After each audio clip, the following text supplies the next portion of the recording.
2020లో ఓటమికి ట్రంప్కి ప్రధాన కారణం మీడియా. 2016 నుంచి తను అధికారంలోకి వచ్చిన తర్వాతన తనని దెబ్బతీసినటువంటిది మీడియా. ఆ మీడియా అరాచకంతోనే నెగిటివ్ ప్రాపగాండా, నేరేటివ్ థింకింగ్తో ప్రజల మనసుల్ని విషపూరితం చేయడం వల్లే దెబ్బతిన్నాడు.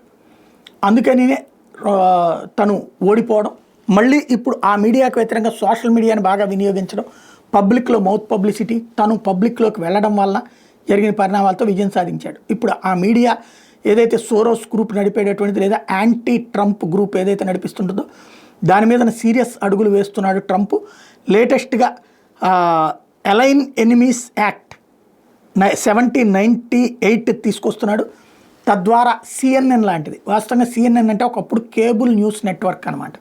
అప్పట్లో ఈ శాటిలైట్స్ లేని రోజుల్లో అది కాస్త తర్వాత శాటిలైట్స్ వైపుకి వెళ్ళింది. CNN, BBC లాంటివి యాంటీ ట్రంప్ కాన్సెప్ట్.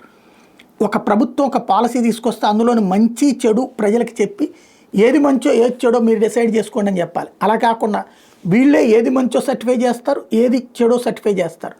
ఆ విధమైనటువంటి అడుగులు వేస్తున్నటువంటి నేపథ్యంలో CNNని దేశం నుంచి పంపించే ఎత్తుగడలు వేస్తున్నాడు అన్నటువంటిది ఇప్పుడు ట్రంప్ అనుకూలురు వ్యతిరేకులు ఇద్దరూ యాక్సెప్ట్ చేసేటటువంటి సత్యం.